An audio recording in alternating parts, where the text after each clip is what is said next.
Well, meanwhile, President Goodluck Jonathan says his administration has no objection to the idea of a national dialogue by Nigerians to discuss how they will continue to live together in unity. The president, after receiving a memorandum of understanding from a group of elder statesmen, said, led by Professor Ben Nwabweze, said there has been constant discussion within government on how to create an acceptable and working platform for such dialogue. The group had in its address presented to President Jonathan urged him to support the production of a new constitution that truly derives its authority directly from the people of Nigeria. The situation in which we find ourselves today is in dire need of transformation. Yes. The entire economy, the entire polity, the entire society will need to be transformed. And we believe that the way to achieve that objective, it's not an easy objective, is national conference.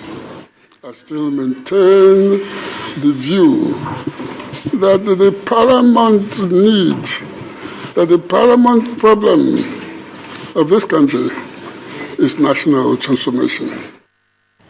Niger State Governor Mazi Aliyu says what looks like a disagreement between the president and some governors is normal in politics. Mr. Aliyu, who was in the presidential villa where he held a closed-door meeting with President Goodluck Jonathan, explained that though there are issues to be discussed and ironed out, such can be done without involving the personality of the president. The governor, who denied reports that he and other colleagues of his are floating another political party, added that he is not a quitter. He does not jump from one political party to another. I am not a quitter. I did not, look, God took me to PDP. Let's get something very clear in politics. You may disagree with a particular policy, you may disagree with the process, but you cannot be said to disagree with the president because he did not put himself there. Nigerians put him there, and God put him there. So this is a mistake that people make.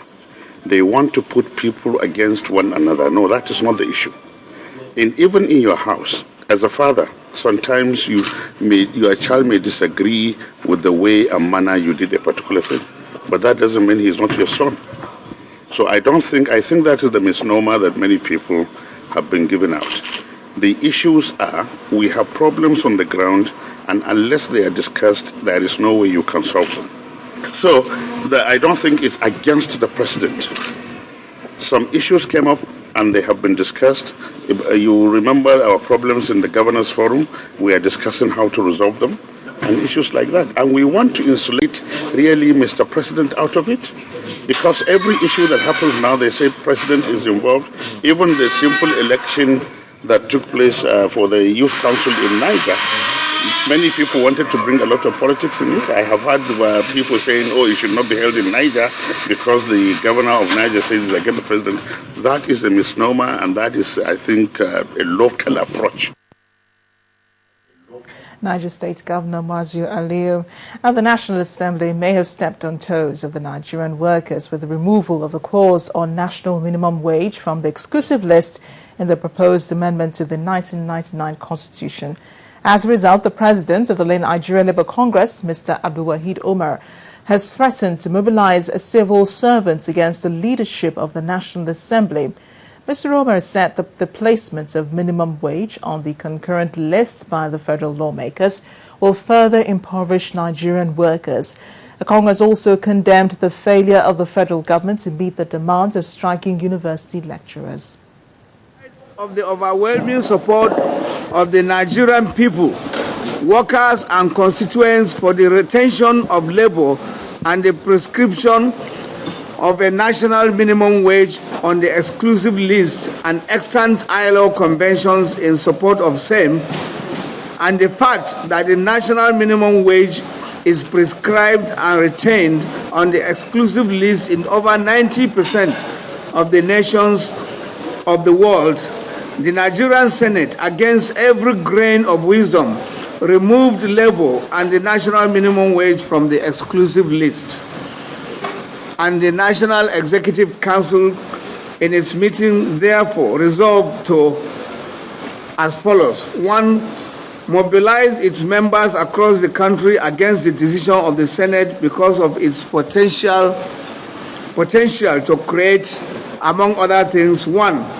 a pool of poor working people, a judicial nightmare, a slave labor, an environment for payment of arbitrary wages, destruction of the economy, major industrial unrest, and worsening national security situation. NLC President Abdulwahid Omar. I was still following developments surrounding the kidnap of Senior Advocate of Nigeria, Mr. Mike Ozekome, on Friday, August the 23rd. The kidnappers, according to another Senior Advocate of Nigeria, Mr. Femi Falana, are demanding a ransom running into millions of naira for his release. Mr. Falana insists that Nigeria must take the issue of punishing kidnappers more seriously. Meanwhile, NBA President Mr. Okewale also described the kidnap of his colleague as a sad commentary on the state of security in the country. This state of helplessness is not good for our nation. They are doing their best, I believe, but they must move. We don't know how they do it. I do not have access to their intelligence. But what we're interested in is we want peace and security in this country. 5 people were kidnapped, not only Mike and his driver, including a special assistant to the governor. That was just discovered yesterday. The whole country had been told for 72 hours. Only the Ozekome and his driver were kidnapped. We only knew yesterday 5 people have been kidnapped. And the boys are already talking of high figures, hundreds of millions. Yes. Nigeria is the only country in the world where you pay colossally to criminals to get your freedom. There is no decent country that does it. Technology you mentioned, General, has attained a state whereby, sir, as I'm using my telephone, satellite, you will locate where the man is talking to me. He's speaking from the exact location. So if you can acquire such gadgets and kidnappers are negotiating with government officials, you are supposed to round up the entire vicinity and warn them. If you like, you can give us your victims. If you like, kill them, or we are going to wipe out all of you. If they know, you will not get 30 million or 50 million for kidnapping somebody. They won't do it, but it's a very lucrative business in Nigeria now. All paramount rulers in Esako and residents of Ivuke community in Edo State have joined in the call for the unconditional release of the kidnapped lawyer. Some of the residents who spoke to Channels Television at Ivuke, Ozekome's hometown, lamented the plight of the human rights lawyer. Mr. Ozekome was abducted this weekend by known gunmen along the Benin-Auchi Road. Ivuke, a quiet village, is 30 minutes from the main town of Auchi in the Edo North Senatorial District of Edo State. And this is the home of Mike Ozekome, the Senior Advocate of Nigeria who was recently kidnapped. Life appears normal as the villagers go about their daily activities. But the annual festival, which took place a few days ago, was devoid of all its pomp and pageantry. As we do our festival this week Monday, used to say Naipo as it come before. No person will no feel happy. So as we hear the matter, everybody cheerful. He's the only man when they help us, they give us money, maybe they take the farm. Because he no give you say make we put interest because of the suffering where we suffer. He's the only man where he can come. Now if he come, he can what is he you? If in a 1 naira get, he will give you. Community members are not the only people who missed Mr. Ozekome's absence. The paramount ruler here describes his commitment to the village's development. He's the one who did everything for me.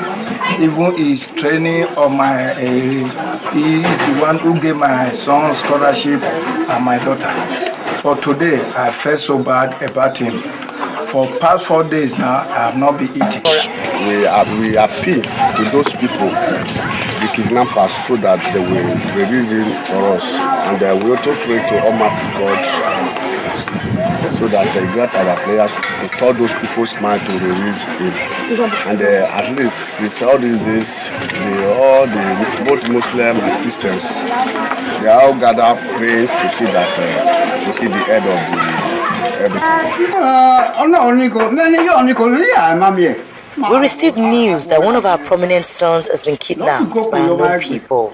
Since then, we've been looking forward to their releasing him. Everybody is crying to make sure they release him. This man has taken good care of our community. He has fed several homes and he still provides scholarship for our children. Away from Iviukwe village to Auchi, this time the Otaru of Auchi is presiding over a meeting of traditional rulers in Edo State. The only agenda is an appeal to Ms. Alzekume's abductors. Now, this is the time that every Nigerian should show concern for his kidnapped. And also, I know that the religious books tell us what Almighty God has said, that if you plan to do an evil thing and then restrain yourself, you don't do it, God will give you a reward. As the days go by, one prayer on the lips of many is that his captors will respond to the passionate appeal and release him unconditionally to his family. As states in the country gear up to face emergency situations like flooding or building collapse, Bayelsa State is not leaving any stone unturned as it inaugurates the State's Emergency Management Agency. And during the inauguration of the 9-member board, the state's deputy governor, Mr. John Jonah, asked them to formulate policies that will ensure that disaster management is the crux of their activities.